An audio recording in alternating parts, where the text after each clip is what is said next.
அங்க உட்காருங்க ஆகாஷ். ம்.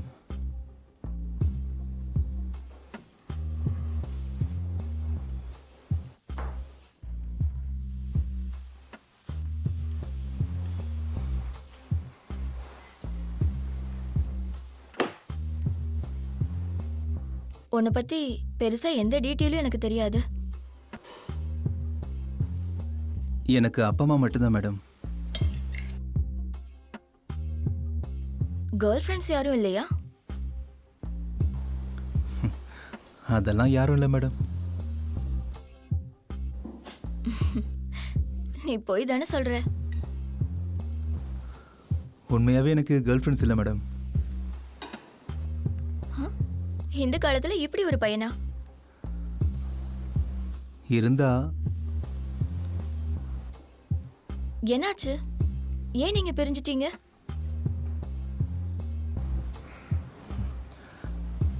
அவ வேற ஒருத்தன் கூட போயிட்டா. ஏன், எதனால? நான் அவளை ரொம்ப சின்சியராக லவ் பண்ணேன். ஆனால் அவள் வேற ஒருத்தனை லவ் பண்ணா மேடம். உங்க ரெண்டு பேருக்கு நடுவுல எந்த மாதிரியான ரிலேஷன்ஷிப் இருந்துச்சு? எனக்கு புரியல மேடம். இல்ல, உங்க ரிலேஷன்ஷிப் எந்த மாதிரி போச்சுன்னு கேக்குறேன். உங்க ரெண்டு பேருக்கு நடுவுல என்னெல்லாம் நடந்துச்சு? அதெல்லாம் எதுவும் நடக்கல மேடம். எங்கள் ரெண்டு பேருக்கு இடையில் வெறும் காதல் தான் இருந்துச்சு. இதயபூர்வமான ஒரு காதல். அப்படின்னா நீங்க ரெண்டு பேரும் கிஸ் பண்ணது கூட இல்லையா? இல்லை மேடம். ஏன்? அது அவள் என்னைக்கும் என்னை கிஸ் பண்ண அலோவ் பண்ணதில்லை. அட பாவமே, நீங்க ரொம்ப பாவம்.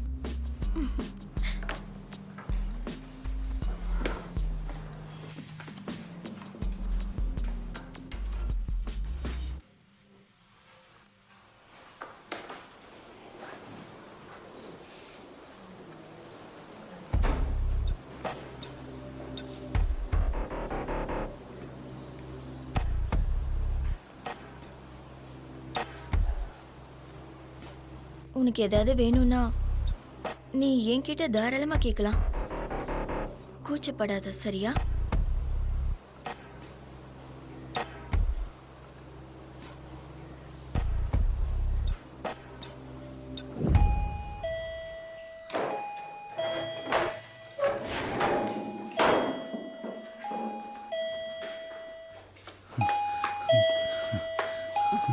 என்னங்க, என்ன பிரச்சனை?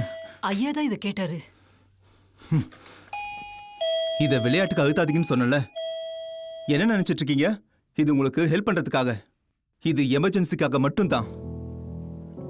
உங்களுக்கு நல்ல எண்ணத்தோட வாங்கிட்டு வந்தேன்.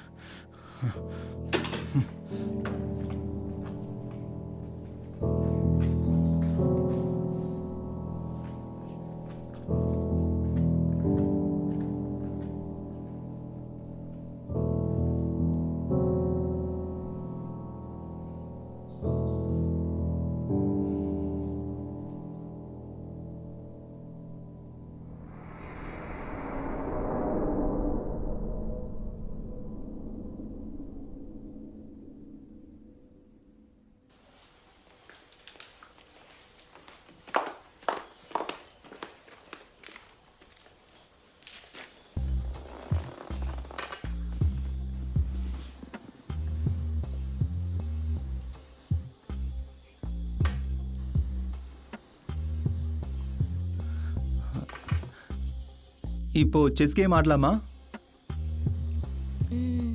இன்னைக்கு வேண்டாம், நம்ம நாளைக்கு விளையாடலாம்.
என்னாச்சு ஆகாஷ்?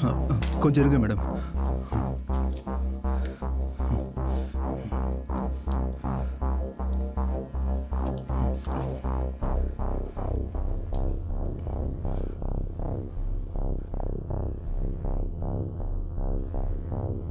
சாரோட சுகர் லெவல் ட்ராப் ஆயிருக்கு மேடம்.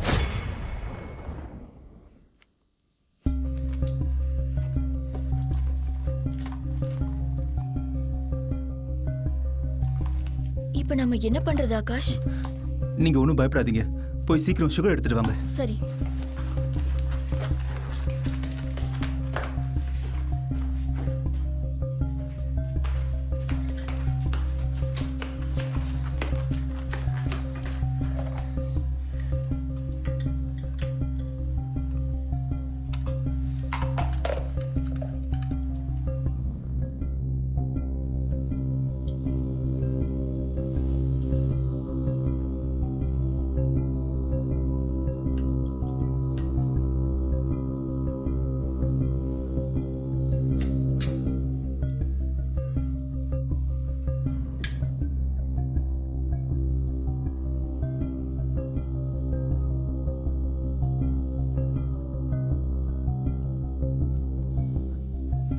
நீங்கள் ஒன்றும் கவலைப்படாதீங்க மேடம், நான் இவர் கூட இருந்து பார்த்துக்கிறேன்.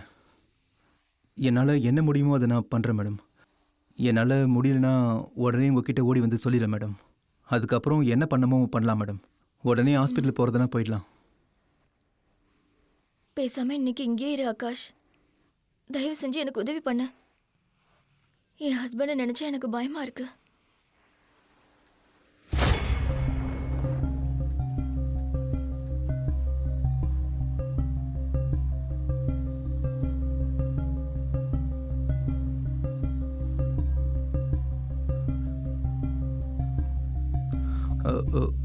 ஓகே மேடம், ஒன்றும் பிரச்சனை இல்லை.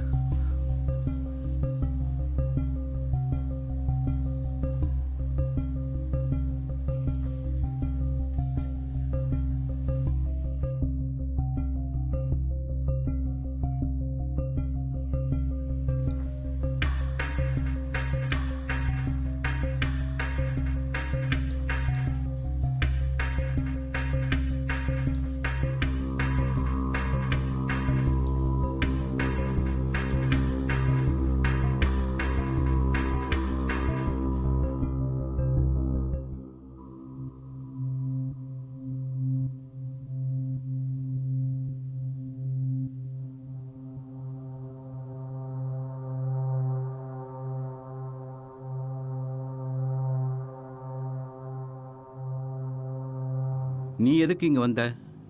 எனக்கு ஆகாஷை பார்க்கணும், அதுக்கு தான் வந்தேன். வெளியாளுங்க எஸ்டேட்டுக்குள்ளே வர்றத மேடம் என்னைக்கும் விரும்புறதில்ல. அது இல்ல, ஆகாஷை பத்தி எஸ்டேட் ஆளுங்க பேசிக்கிறது தப்பா இருக்கு. அது போக மேடம் அங்க ஏதோ தப்பு பண்றாங்க. நீ தான் வேற ஒருத்தனை கல்யாணம் பண்ணுறதுக்கு ஏற்கனவே திட்டம் போட்டல. ஆமா, ஆனா எனக்கு ஆகாஷ ரொம்ப காலமா தெரியும் தெரியுமா? அப்படிப்பட்ட என்னையே இப்பெல்லாம் அவன் பார்க்க வர்றதில்ல. அவன் ஃபோன் நம்பரையும் மாத்திட்டு இருக்கான். நான் உண்மையாவே எந்த தப்பும் பண்ணல. நான் அவன்கிட்ட பேசணும்னு எவ்வளவோ ட்ரை பண்றேன், ஆனா என்னை பேச விடல. இந்த விஷயத்தை பற்றிலாம் எஸ்டேட்டுக்குள்ளே நீ பேசிக்கிட்டு இருக்காத. மாமா, என்னை பத்தி உங்களுக்கு நல்லாவே தெரியும்ல மாமா. ஆகாஷ பத்தியும் உங்களுக்கு தெரியும்ல. அப்படி இருந்தும் ஏன் இப்படி பேசுறீங்க மாமா? தயவு செஞ்சு எனக்கு கொஞ்சம் உதவி பண்ணுங்க மாமா. இது இப்படியே போச்சுன்னா அவன் தேவையில்லாம ஏதாவது பிரச்சனையில மாட்டிப்பான். என்னால அது வரைக்கும் காத்துக்கிட்டு இருக்க முடியாது மாமா. அவங்க சொல்கிறதெல்லாம் உண்மையாக கூட இருக்கட்டுமே. நான் இங்கே வேலை பார்க்குறேன்ல. இந்த எஸ்டேட்டை பாதுகாக்கிறது தான் என்னோட முதல் கடமை. இந்த வேலையை நான் கோட்டை விட்டுட்டா இந்த வேலைக்காக எவ்வளோ பேர் இருக்காங்க நம்ம கிராமத்தில், அவன் வந்து பிடிச்சிடுவான். அப்போ என்னோட வாழ்க்கையும் ஆகாஷோட வாழ்க்கையும் என்ன ஆகுறது? திடீர்னு ஆகாஷோட ஞாபகம் வந்த மாதிரி நல்லா நடிக்கிற. கொஞ்சம் உதவுங்க மாமா, எனக்கு ஆகாஷ் வேணும். தயவு செஞ்சு எனக்கு உதவுங்க. நீ அடிக்கடி இங்கே வந்து போனால் மேடத்துக்கு அது தெரிஞ்சிடும். அப்புறம் எனக்கு பிரச்சனை ஆகிடும். ஒருவேளை அவங்க இதை பற்றி என்கிட்ட கேட்டாங்கன்னா நான் வெளிப்படையாக பேசிடுவேன். எஸ்டேட் கேட் வழியா வர முடியாதுன்னு சொல்லி தான் நான் சுத்தி இந்த பக்கமா வந்தேன். முதல்ல இங்கேருந்து போயிடு. என்னால் உதவ முடியாது. இது தேவையில்லாத வேலை. எதுவாக இருந்தாலும் வெளியே பேசிக்கலாம்.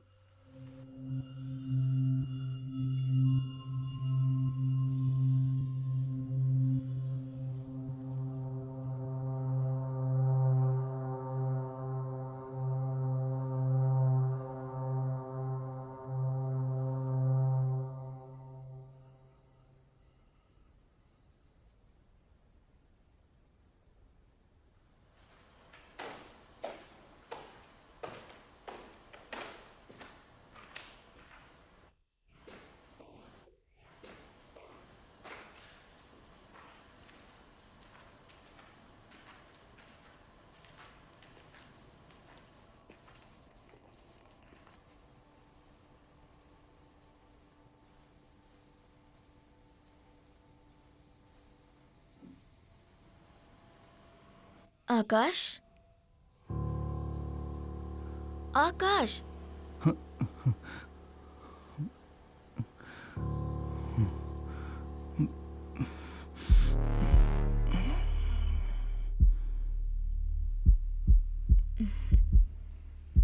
இப்போ சார் எப்படி இருக்காரு?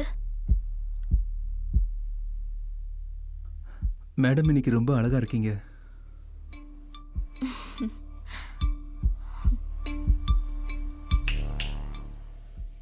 நான் இப்போ என்ன பத்தி கேட்கல, சார் எப்படி இருக்காருன்னு கேட்டேன்.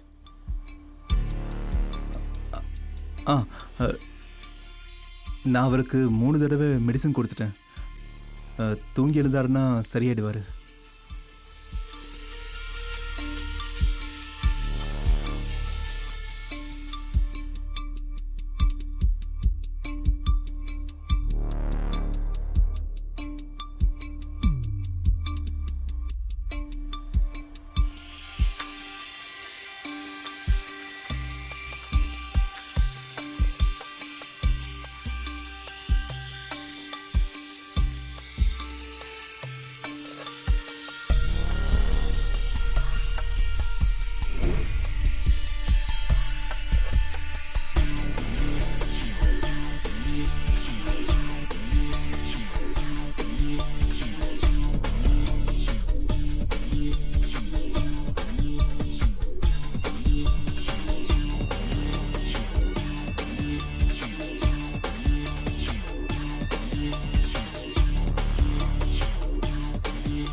நான் இன்னைக்கு ரொம்ப பயந்துட்டேன் தெரியுமா? இப்படி உடம்பு முடியாமல் இருக்கிறவங்களுக்கு இதெல்லாம் சகஜமாக நடக்கும். இதெல்லாம் நினச்சி நீங்கள் பயப்படாதீங்க மேடம். நீ ரொம்ப கஷ்டப்பட்டு வேலை பார்க்குறல்ல? இதானே மேடம் என்னோட வேலையே. முதல்ல நீ என்ன மேடம்னு கூப்பிடுறது நிறுத்து.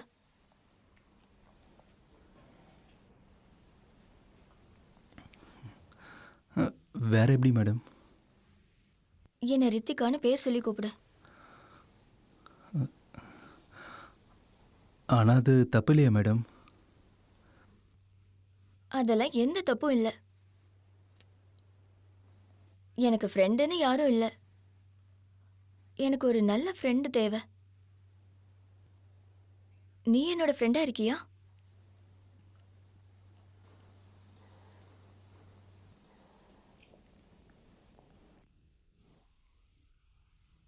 என்ன மேடம் நீங்கள்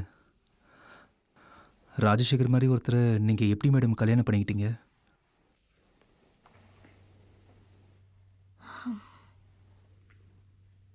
எதுக்காகன்னா என் தங்கச்சியை படிக்க வைக்கவும் உடம்பு முடியாத எங்க அம்மாவை பார்த்துக்கவும் தான்.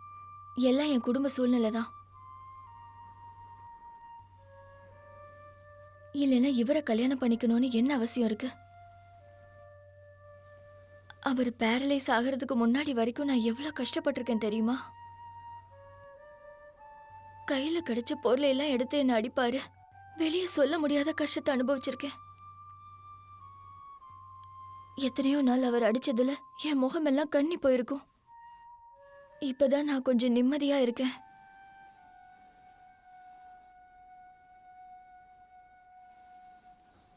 உங்களை மாதிரி ஆளுக்கு இந்த மாதிரி நிலைமை வந்திருக்க கூடாது. நான் என்ன மாதிரி ஆளு எனக்கு புரியலையே. மனசு முழுக்க அதிக காதலோடு இருக்கிற ஒரு நல்ல துணையோடு தான் நீங்கள் இருந்திருக்கணும்.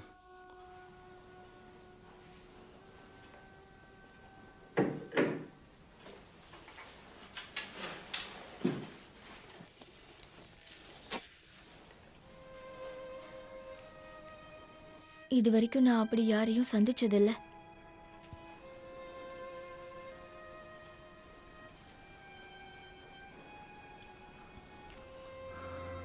நீங்க கவலைப்படாதீங்க.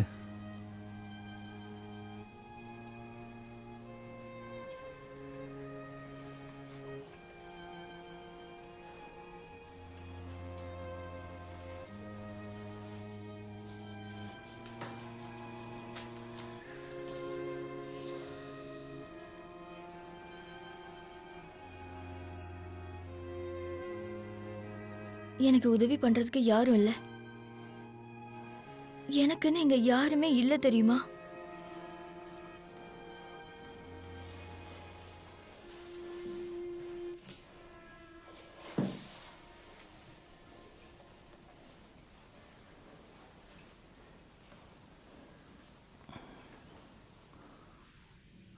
உங்களுக்கு தான் நான் இருக்கேனே.